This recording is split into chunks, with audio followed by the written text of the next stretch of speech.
ہمارا تو بہت اچھا دن گزر رہا ہے. جیسا کہ آپ دیکھ رہے ہیں ہم دا بلیک ہول میں موجود ہیں اور ابھی ایک میوزک کلاس چل رہی ہے. بیک گراؤنڈ میں آپ کو راگ اہیر کی آوازیں آ رہی ہیں. سو اب ہم بات کر لیتے ہیں کہ یہ دا بلیک ہول کو رن کرنے والے جن لوگوں سے ہم نے کہا تھا کہ ہم آپ کی بات کروائیں گے, تو ہمارے ساتھ دا بلیک ہول کے فوکل پرسن نیر آفاق موجود ہیں. ان سے بات کرتے ہیں. نیر صاحب, بہت شکریہ آپ کے وقت کے لیے. جس انداز میں آپ لوگ اس کو چلا رہے ہیں اس ادارے کو, اس میں کی تو کوئی دوسری مثال نہیں ملتی ہے. And a lot of credit goes to you as well. جو سیشنز یہاں پر ہوتے ہیں ان میں نہ صرف مجھے ان کو سننے کا موقع ملتا ہے, ایک آدھ بار مجھے ایک بک لانچ کو ہوسٹ کرنے کا بھی موقع ملا.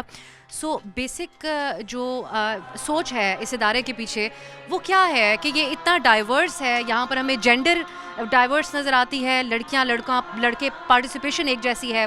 اور اس کے علاوہ آپ جو سیشنز ہیں اس سے پہلے ہمیشہ ایک بات کہتے ہیں کہ آپ اس کے بعد سوال کیجئے گا, اور کوئی کسی قسم کی کوئی ڈائریکشن نہیں ہوتی کہ ایسا سوال نہ کیا جائے اور ایسا کیا جائے.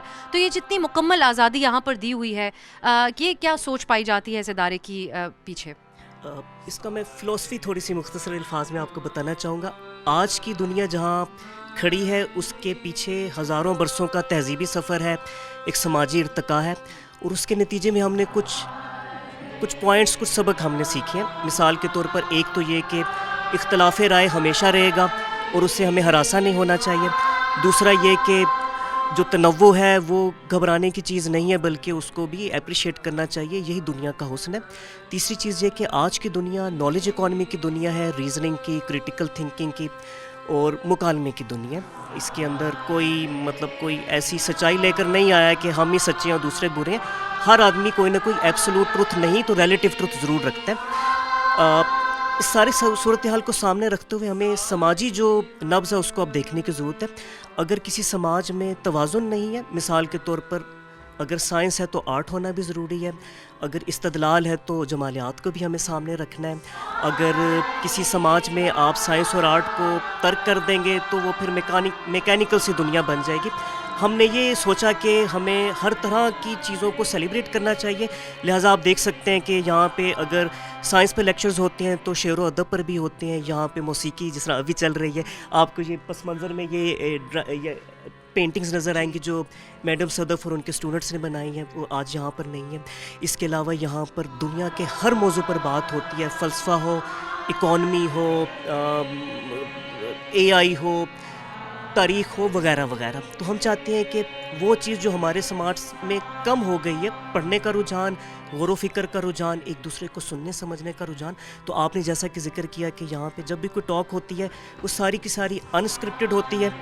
ہاں ظاہر ہے کہ ہم ایک اچھے اسپیکر کو یا پینل کو جگہ ضرور دیتے ہیں, موضوع بھی ہم اچھا چنتے ہیں, لیکن ہم اس کے بعد ہم چاہتے ہیں کہ جو آڈینس ہے وہ اس کو تنقیدی نظر سے دیکھے, وہ ڈس ایگری کرے, چیلنجنگ کوسچن رکھے تاکہ اس موضوع کو سمجھنے اور اس مکالمے کو بڑھانے کا موقع ملے.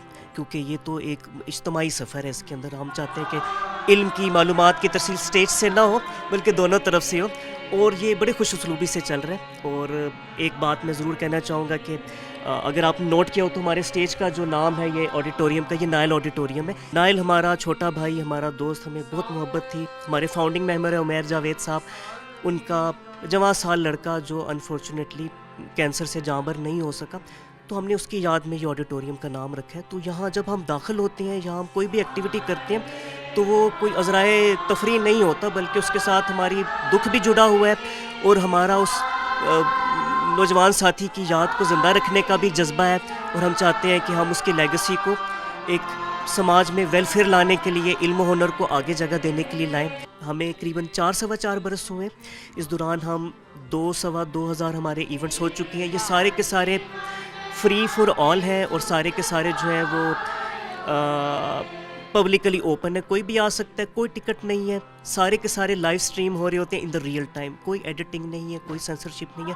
ہم سمجھتے ہیں کہ جو انفلٹرڈ ٹروتھ ہے وہ لوگوں تک جانا چاہیے اور وہ جا بھی رہا ہوتا ہے. اور ابھی تک کا سفر تو بہت اچھا ہے. آپ یہاں تشریف لائیں, آپ کی ٹیم آئی, ہمیں اتنی حوصلہ افزائی بھی ہوئی, آپ کا بہت شکریہ. نیر صاحب, آپ کا بھی بہت شکریہ, اور آپ مبارکباد کے مستحق ہیں کیونکہ جس قسم کے سیشنز اور ہر روز ایک سیشن ہونا, پینل ڈسکشنز ہونا اور ایسے موضوعات پر, کیونکہ ہمارے معاشرے میں تو ایسا لگتا ہے